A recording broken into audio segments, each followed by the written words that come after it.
Assalamualaikum warahmatullahi wabarakatuh. Perkenalkan, nama saya Fedira Syala Putri Azahra dari kelas 11 IPA 1. Di sini saya akan menjawab 5 pertanyaan tentang materi koloid. Sebelum itu saya akan menjelaskan sedikit tentang apa itu koloid. Jadi koloid adalah campuran heterogen dari dua zat atau lebih di mana partikel-partikel zat berukuran antara hingga 1 sampai 1000 nanometer terdispersi atau tersebar merata dalam medium zat lain. Di sini saya akan menjawab soal-soal tentang koloid. Yang pertama, koloid berbeda dari larutan karena koloid menunjukkan sifat A. Homogen, B. Tidak dapat disaring, C. Adanya efek tindal, D. Adanya endapan, dan E. Lebih keruh. Jawabannya adalah C. Adanya efek tindal.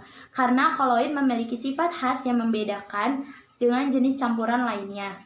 Salah satu sifat khas tersebut adalah efek tindal. Jadi efek tindal yaitu kemampuan koloid untuk menghamburkan cahaya.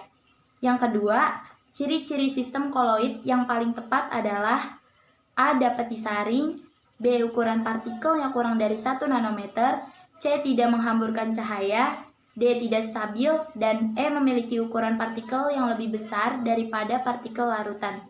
Jawabannya adalah E. Memiliki ukuran partikel yang lebih besar daripada partikel larutan. Karena koloid merupakan jenis campuran yang ukuran partikelnya berada di antara larutan dan suspensi. Ciri-ciri koloid yang lainnya yaitu yang pertama, merupakan campuran homogen namun tidak sehomogen larutan. Yang kedua, bersifat stabil. Dan yang ketiga, memiliki ukuran partikel antara 1 sampai 100 nanometer. Yang keempat, tidak dapat dilihat dengan mata telanjang, namun dapat dinikmati dengan mikroskop elektron.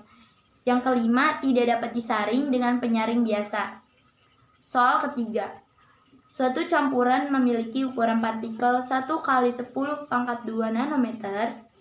Jenis campuran tersebut adalah A. Suspensi, B. Larutan sejati, C. Homogen, D. Heterogen, dan E. Koloid. Jawabannya adalah E. Koloid. Karena ukuran partikel larutan itu kurang dari 1 nanometer. Ukuran partikel koloid 1 sampai 100 nanometer. Ukuran partikel suspensi lebih dari 100 nanometer. Yang keempat, perhatikan contoh yang merupakan penerapan sifat koloid berikut. Yang pertama, sorot lampu mobil pada saat kabut. Yang kedua, pembentukan delta di muara sungai. Yang ketiga, proses cuci darah. Yang keempat, gelatin dalam es krim. Dan yang kelima, pemutihan gula tebu. Contoh yang merupakan penerapan sifat adsorpsi adalah A1, B2, C3, D4, dan E5. Jawabannya adalah E. Karena adsorpsi artinya adalah penyerapan zat pengotor oleh partikel koloid. Contoh atau peristiwa adsorpsi dalam kehidupan sehari-hari adalah pemutihan gula tebu.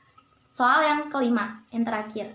Untuk memisahkan debu yang berisi logam-logam sebelum dibuang ke udara, dalam pesawat pengolah diberi tegangan tinggi. Dasar bekerja alat tersebut menggunakan sifat koloid. A. Gerak Brown, B. Dialisis, C. Koagulasi, D. Elektroforesis, E. Adsorpsi. Jawabannya adalah D. Elektroforesis. Karena logam-logam merupakan partikel bermuatan, sehingga untuk memisahkan debu yang berisi logam-logam sebelum dibuang ke udara, dalam pesawat pengolah diberi tegangan tinggi. Debu yang berisi logam dikenal sebagai partikel koloid bermuatan.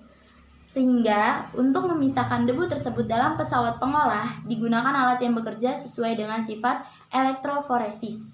Elektroforesis merupakan suatu peristiwa bergeraknya partikel koloid dalam medan listrik.